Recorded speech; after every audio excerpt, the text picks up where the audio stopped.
Okay, so are you ready to hear about the number one UX mistake you don't know you're making? And the caveat to that is you probably don't know you're making this mistake if you're not practicing object-oriented UX. So this mistake, this is shapeshifters, and I'm going to talk to you all about shapeshifters, show you how to recognize them, talk to you about why they're bad. It's pretty self-evident why they're bad, but we'll break them apart, and then we'll look at how we can fix them and how we can prevent them. So watch out. I'm sorry that I'm not sorry, but you're not going to be able to unsee this. After you learn about shapeshifters, you're going to start seeing them everywhere, and you might even see them in your own designs. I still see them creep into my designs, and I've been watching out for these and cognizant of them for years. So it's very easy for them to creep into your design if you're not very, very vigilant about it. So hello, I am Sophia Prater. I'm a UX designer. I'm a UX coach. I consider myself the chief evangelist for object-oriented UX. So I wrote this article back in 2015 on a list apart, and it did really well. It's kind of was, I'd been practicing object-oriented UX on my own for a little bit, but when I wrote this article, the buzz that I got from it was really encouraging. I realized that this could help a whole lot of people.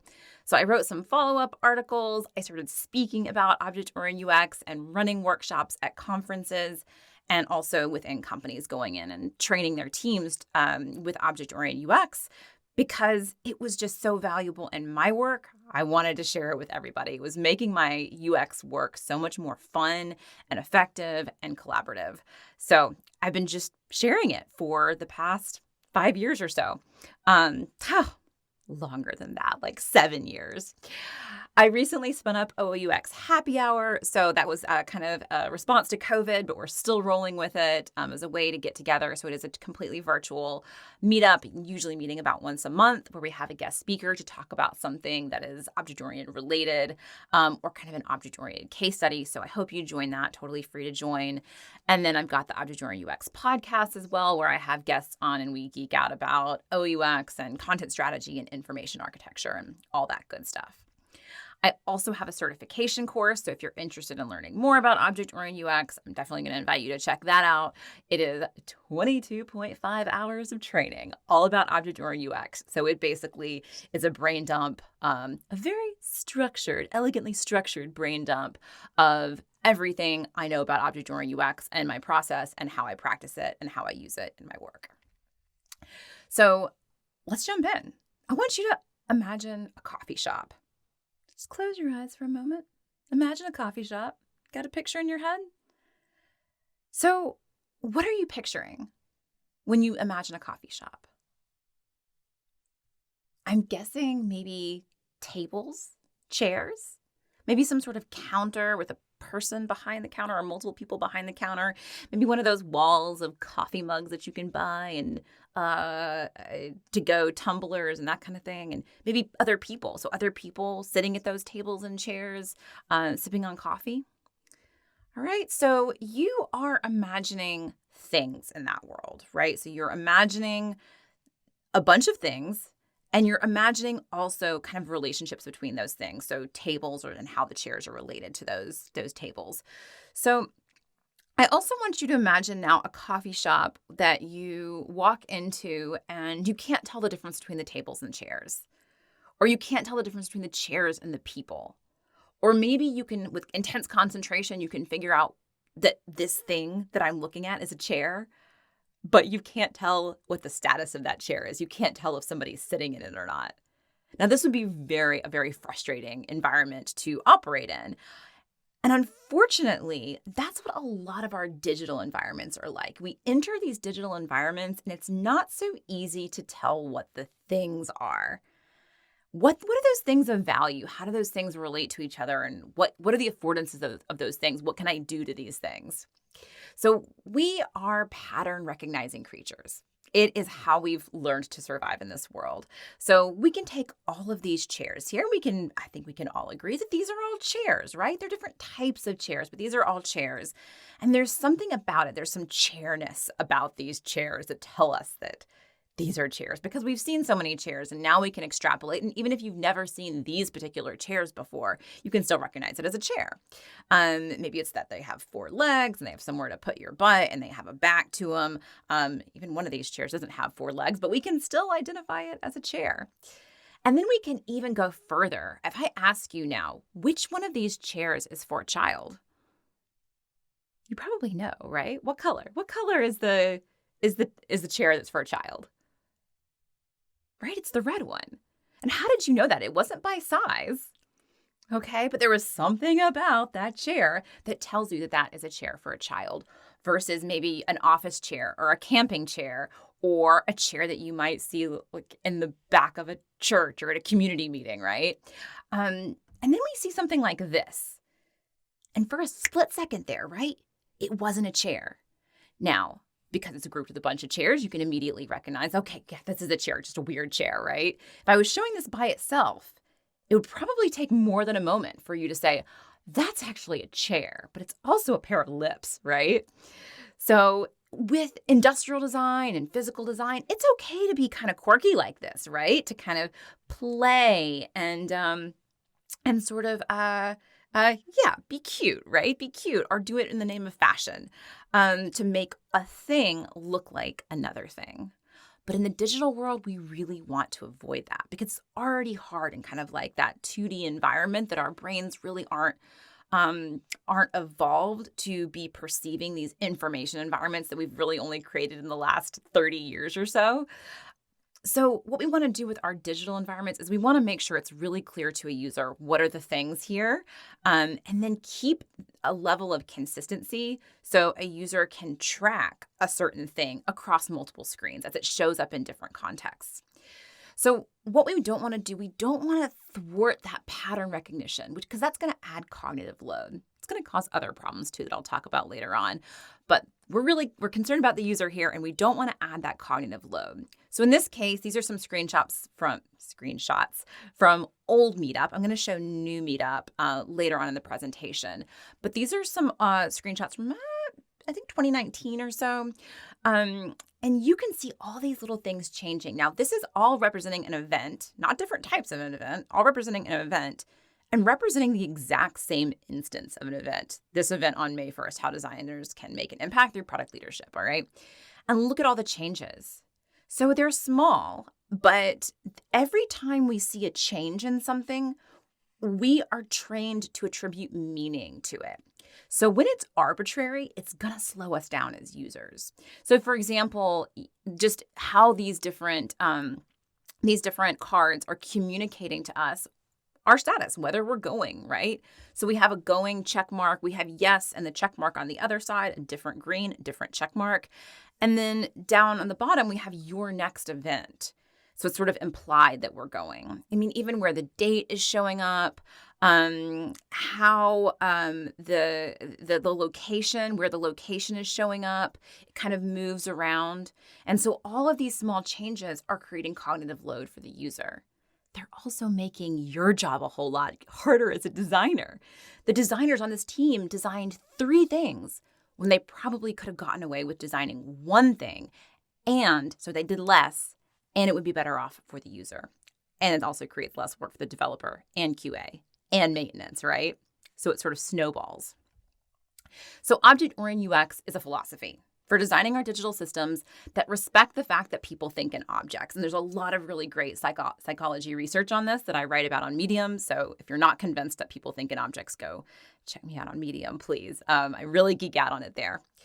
But because people think in objects, if you can come with me on that, we can probably all agree that humans are going to need consistent, recognizable objects to understand an environment or a product. So object-oriented UX practitioners deliberately align their software to that user's real-world mental model of those concrete defined objects. So these abstract digital worlds can just be as naturally intuitive, or try to be as naturally intuitive as the physical world that we evolved in. And object-oriented UX is, and I will show this a little bit more later, your secret weapon for breaking down complexity. So not only is it going to help you prevent introducing extraneous complexity like those shapeshifters, but it's also going to help you wrangle the inherent complexity that's already there in any kind of system that you're designing. So let me be clear what I'm talking about when I talk about objects.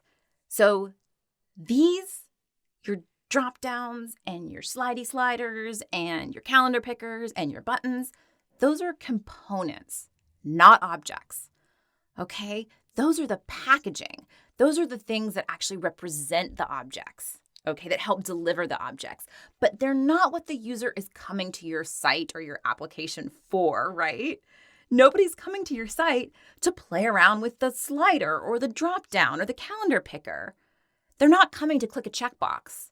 They're coming for those real world things of value and what they can do to those things. All of these components are a means to an end. So what are objects? So the objects are those real world things that have value to the business and the users. Hopefully there's really nice alignment of the stuff that's valuable to the user and the business. And they make up the user's mental model and the business process model within the problem domain. So think people, places, things, content types. So let's say we're talking about like a movie site, all right, or like a theater, like Fandango. Let's think about Fandango. Okay, so we probably will have theaters, movies, showtimes, celebrities, I believe, are in there. Trailers can be part of a movie, right? What else might we have? It's a pretty good list. Okay, so now what I want you to do is let's think about another domain. Let's go back to the coffee shop. So let's think about like an online ordering app for coffee. What kind of things might be in that environment? So think about it for a moment. What might the objects be? Those valuable things, the things that the user is actually coming for. So you might have different blends, different coffee blends, menu items, probably is the most obvious one, products. So maybe like there's the menu items, the different types of coffees, but then there's the coffee mug or the tumbler that you can get. Different locations if it's a franchise. And if they have an online ordering app, they're probably a franchise. So you need to select your location, make sure that you select the right location and get the address and everything. And menu items might change based on location too. Then you have your orders, because an order can have multiple menu items. So a menu item and an order are different. Rewards, maybe like rewards or promotions. Are those the same thing? Are those two different things, right? So these are some of the things that we might see in an app like that. Jobs. Maybe jobs too, depending on the problem domain and the problem that we're trying to solve. So we think about the problem domain, then we think about the specific problem that we're trying to solve and what objects need to show up. And then we, of course, need to prioritize those objects and figure out which ones belong in the solution that we're actually working on. So once we figure out our objects, we need to just do our darndest to represent them with integrity, all right? To make it clear to the users, here's the things here. Here's how they all connect to each other, okay? And just making sure that the user understands that these are the things in this place. Consistency is going to be our friend to do that. So shapeshifters are these objects that change shape arbitrarily without reason. That's important. We'll come back to that later, the arbitrarily bit. And they do that by reordering or changing the display of their attributes, all the little bits and pieces of them. All right, so we looked at this already, and we already kind of saw with Meetup how things were moving around and how those attributes were changing position. I mean, even something like 35 UXers going versus 35 UXers versus 35 attendees, like small changes in labeling. Can add cognitive load. And these things all add up. So if we have 6 or 7 different changes across these 3 things, it's adding quite significant cognitive load, especially for these like business apps, these apps that I think, users are trying to kind of already do complicated things. We're just sort of layering on that complexity when we move these things around, especially if we don't have to move those things around. So here's the new Meetup. I just recently took these screenshots, and you can see that they're trying to make things more consistent here. We've got a little bit more consistency, but it doesn't seem like they're being really intentional about it. Maybe there's a lot of A/B testing going on, but there's nobody at Meetup that's actually saying we need to be consistent with our objects across the board. So we have a little bit better consistency, but we still have attending versus going. Again, like that's a design system issue right here that we have 2 different green check marks. But we have 64 attendees. So it's getting better, but they still don't seem to be quite there. All right, so I got a shout out to Kieran for this one, for finding this great example of a shapeshifter. So Kieran was in cohort 4 of the Object-Oriented UX certification program. And he came out with this great example from Expedia, where we have a listing. We can say this is a listing in the search results and then in my wish list. And just look at all these changes. So Kieran calls out some of them here. So the heart disappears, the 10% off, which is really interesting. Like, if it's in your wish list, you probably would want to see that 10% off the member price. Just really kind of strange things too that make you think also from a maintenance perspective that weird things are happening on the back end. For example, the exclamation mark with wonderful here, but no exclamation mark here. That makes me think that if we wanted to change that label somewhere, if wonderful, we said, okay, like actually that doesn't translate very well, let's call it excellent. Probably a developer is going to have to change that in 2 places at least, right? And then things like it shows the date of stay rather than the length of stay. So we have all these kind of arbitrary changes that are adding that cognitive load and development and maintenance issues as well. So here on Airtable, this one just drives me bonkers. So they have an area for templates. You can see that's selected, and this is what our templates look like. Airtable is basically like a fancy spreadsheet, if you're not familiar. So we have these templates that can kind of get you started on one of these spreadsheets. But what is universe? What could that be? Also, don't try to be too cute with your labels, all right? Nobody knows what universe is. So we click over, we're going to click into one of those templates and we can see like the preview of the template, the button that says use template. Now, if we click over to universe, we see these guys. Community published bases. Is that different than a template? They look different. They're labeled differently. They're in different places. So I guess I'm going to assume that they're different things, but I'm not quite sure how they're different. For quick starter bases, check out our templates. So one is a quick start basis. This is a slow start. So again, my cognitive, my brain's going 1 0 1 0 1 0. I'm not sure how these things are different. And then when I click into it, the preview's different. It still kind of feels like it's the same thing, right? I can copy a base or use a template. Like at the end of the day, they actually end up in the same place and they work the exact same way. The difference is the universe, those community created bases are created by the community versus templates are created by Airtable. As a user, how much do I actually care? Now, Airtable might care, but do you care so much that you want to add cognitive load? Is there another way that you can say, here's all the templates, and here's the templates that are made by Airtable, and here's the templates that are made by the community, but just call them the same thing, display them the same way, maybe add a little extra Airtable logo or something to show the ones that you've made. That would be my suggestion for Airtable versus creating literally a whole other universe of complexity that's just going to create a lot of extra dev work, a lot of extra design work, and cognitive work for your user. Even call it labeling is important too. We're labeling these things as different bases versus templates. They're the same thing. So like I said, this is really easy to do, even when you have one designer working systematically, right? So in 2012, this is when I first started really thinking instead of thinking page by page, started thinking about a whole system when I did my first responsive design. Also, it was CNN's first responsive design for election night in 2012. So I was already starting to think about creating these reusable parts, creating a system, and I was the one UX designer on this project, so I did have quite a bit of control.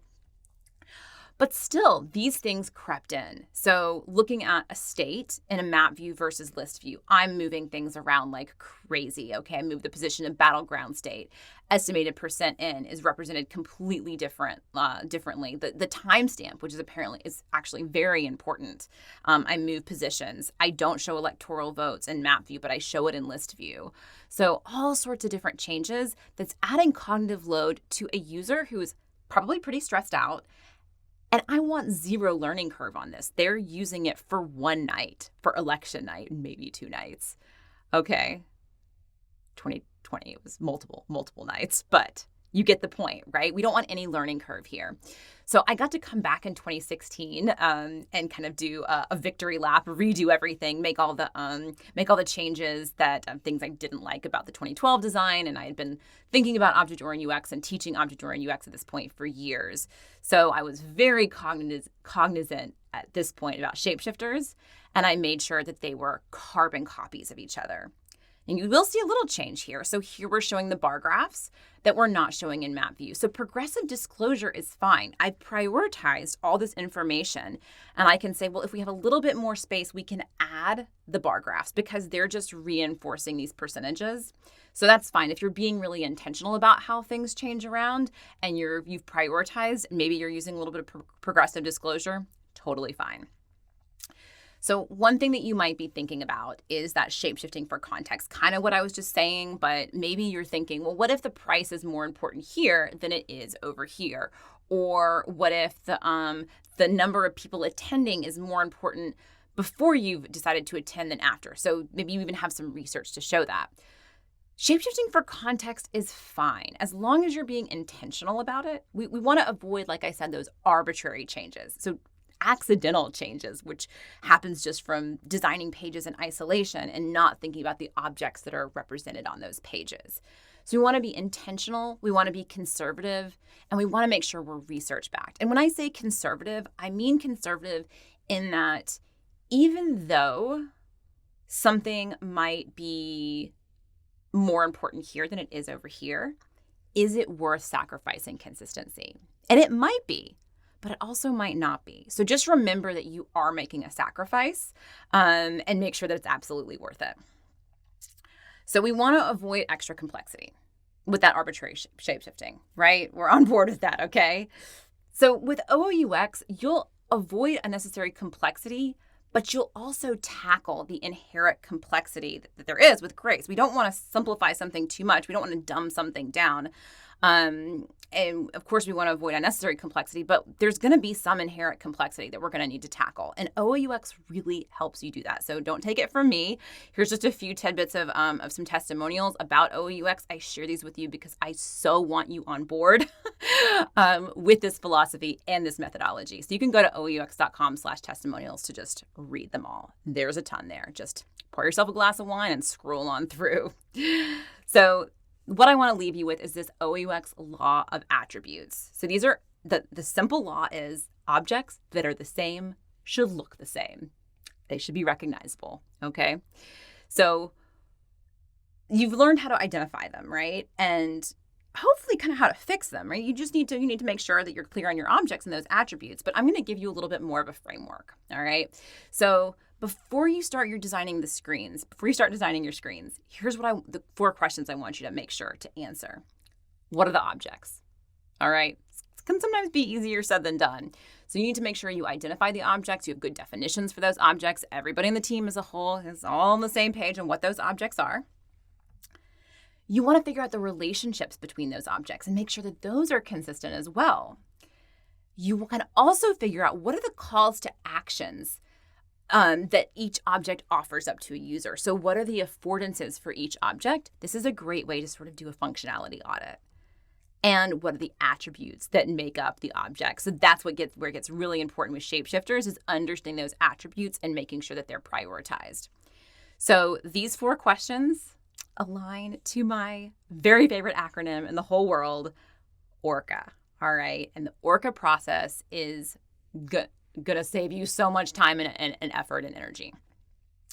So the ORCA process sort of aligns to actually 4 OOUX laws. So we talked about shapeshifters, which really focuses on the attributes. But we also want to avoid masked objects, which are objects that are different but look the same. It's kind of the flip side of the shapeshifters. We want to avoid isolated objects that the actual relationships aren't built. So you can actually navigate through the relationships. And we want to avoid broken objects where our calls to action are actually disconnected from the object that's being acted upon. So this is a short presentation. I don't have time to go through all of them. I really just wanted to focus on shapeshifters because those are just, they will save you so much time and effort, your entire team and your user. So, but here's the main takeaways from these other ones. So make sure that your objects that are different look different, okay? So make sure that helps them be recognizable. You don't want to have a homepage tile where anything can go in it, right? You don't want to have a homepage tile that can put a person, an event, a group. You want to make sure those things are distinctly represented.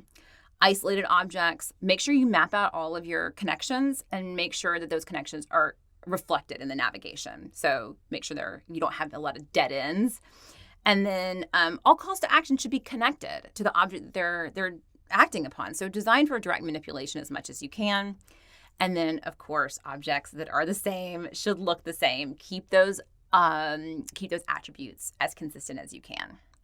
So welcome to the world of object-oriented UX. I am so glad to have you. I hope you come aboard. If you want to learn about all 4 of the objects, just go to oaux.com/4mistakes. There's a totally free training there that will talk about all 4 of these and give you a whole lot of additional tools to make sure your designs are as absolutely intuitive as they possibly can be. All right. Thanks so much. Let's talk. I'm excited to hear your questions.